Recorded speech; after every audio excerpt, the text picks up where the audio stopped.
And thank you for taking time to watch Nighttime, because coming to the show right now is a psychologist. He's a gentleman who works with our troops on some of the psychological problems they might have, because of war. I mean, everybody knows pretty much how to deal with, a physical wound, but a mental wound sometimes can be the deepest, and we thought we'd get his perspective on that. Please help me welcome Dr. Ken Hirsch. Wow, boy, you walk fast, Ken. Thanks for having me. Yeah, thank you so much for being here. Was that a fairly accurate description? Other than the fact that I'm a psychiatrist. Psychiatrist, okay. Well, I went public school, bro. Hey, close enough. Close enough. Now, what would be the difference? Psychologist, Psychologists go to undergraduate school, graduate school, and then an internship.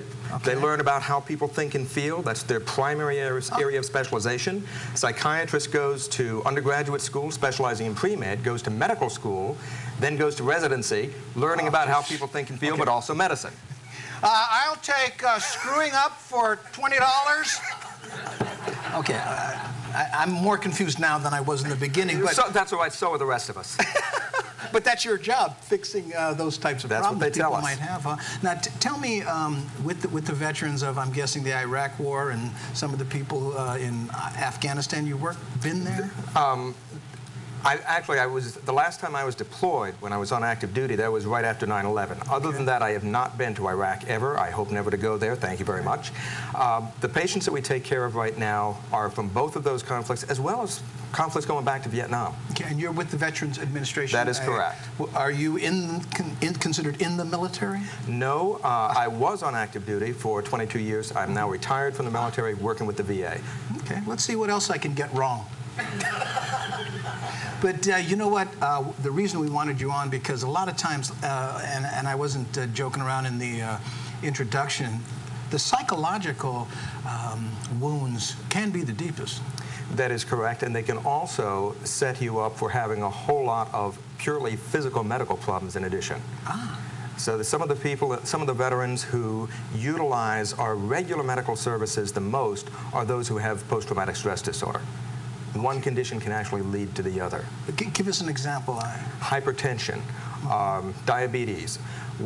People who have post-traumatic stress disorder are subject to a whole range of metabolic disorders as a result of the increase in stress hormones and a lot of other biochemical changes. Well, my dentist has told me, he says, you better floss regularly because stress affects your teeth, and now you're saying stress affects... Stress will make any condition you have worse. Wow. I'm going to get uglier. Don't worry, so are we all. Now, there has to be some light sides to this, well, when you're working with people, I mean... Yeah, they get better. Yeah. That's the biggest thing. That's what's gratifying. People can recover from this, and in fact, we're even talking now about what you can call post-traumatic growth, where people have had difficulties, have gone through traumatic experiences, whether it's Hurricane Iniki, victim of a crime or combat, but are able to change their lives in ways that they actually grow from it. How much does the age of the soldier have to do with everything? It has a lot to do with it. The younger you are, the more at risk you are, because your personality isn't fully established. You're not as mature. You're not as able to put things in perspective and go on from them. So that youth is one of the risk factors for post-traumatic stress disorder. So you're saying your job would be easier if 65-year-old men were guarding our country? Make it 45 and you got to do it. Okay. No, and that's because these kids are, and I don't mean to call them kids because they're out there risking their lives, but they're sometimes as young as 18 to... That is correct. Oh. And that's real tough on them. And they're trying to decide who they are. They're trying to decide who they are. They're trying to do the best they can for their country, for their families, for their buddies who are with them.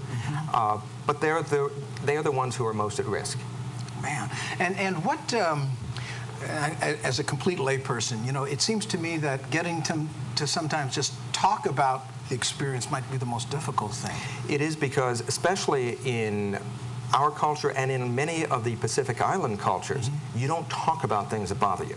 Yeah, I know that one. Both because of shame, issues of shame, issues of manliness, and also if you talk about something bothering you, your buddies might not trust you next time you go out on a mission. Well, you mentioned manliness, but a lot of the veterans are women. Increasingly, that is the case, and they are equally vulnerable. Is that correct?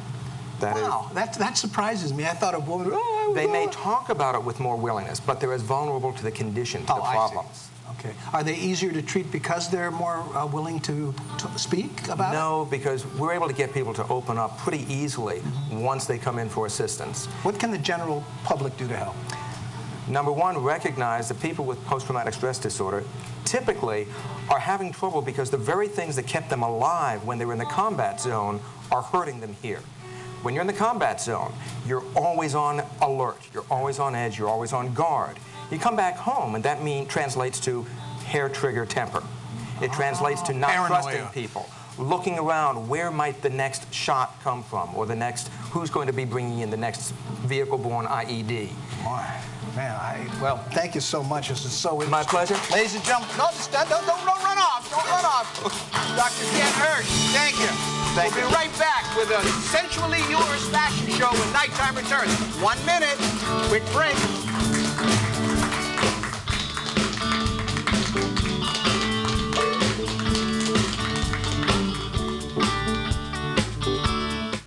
I learned early from my coaches that success comes from a lot of hard work. Then about 2 years ago, I thought my career might be over because of extreme pain in my shoulder. I couldn't practice, I could hardly even compete. I could have gone to any surgeon in the country, but I came to trust the bone and joint specialist at Straub because a coach of mine is one of them. They treated my shoulder, and now with their help, I'm back. When it really mattered, I chose Straub.